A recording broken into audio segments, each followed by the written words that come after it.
I want to talk to you about education with hope. And I love this passage that my mom made me memorize as a child. It reminded me to do things well. Romans chapter 12, verse 6 to verse 8 says, "In His grace, God has given us different gifts for doing certain things well. So if God had given you the ability to prophesy, speak out with such faith as God has given you. If your gift is serving others, serve them well. If you're a teacher, teach well. If your gift is to encourage others, be encouraging. If it is giving, give generously. If God has given you leadership ability, take the responsibility seriously. And if you have the gift of showing kindness to others, do it gladly." Now, as teachers, you have a lot on your shoulders. And yes, that means literally teaching kids their ABCs and their 1, 2, 3s. However, the love and kindness and compassion you show in the classroom every single day goes a long way too. It helps students see the kind of people they can grow up to be. As Bob Talbot powerfully puts it, teaching kids to count is fine, but teaching kids what counts is best. So I was sitting with an elder at Karalundi Aboriginal Education Centre, a beautiful location, beautiful place that caters for our First Nations people.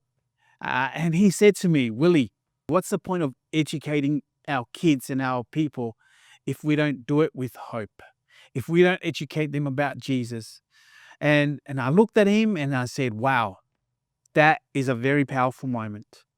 Education with hope. And sometimes it can be hard to remember the greater impact that is created by the sum of seemingly tiny everyday actions. But if you forget anything that you've watched so far, remember this: a good education can change anybody. A good teacher can change everything. Let me say that again. A good education can change anybody, but a good teacher can change everything. The story of Les Brown is a powerful story that shows how important the role of teachers are. He grew up and he had a twin, but he's always known as a dumb twin.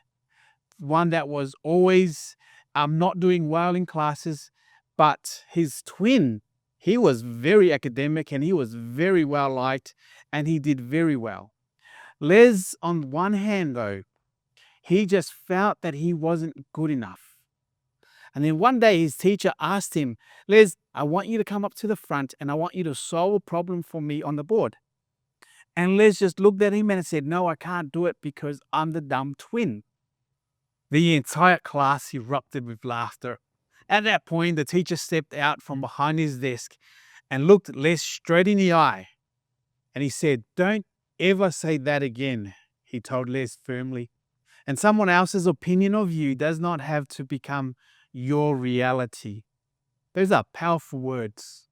I know Les never forgot those words, and he spent the rest of his life overcoming incredible odds and pursuing his goals with passion and fervor. Time and time again, thanks to the one teacher's powerful revelation, Les has lived the phrase he is famous for all over the world: "You have greatness within you." You know, some people change the world, and some people change the people who change the world. And that is you. That is a phrase by Miss Johnson, and I love that phrase, teachers. That is you. Even on days when you don't feel like you're making a difference, just remember that the kids you're impacting today may be the leaders for tomorrow.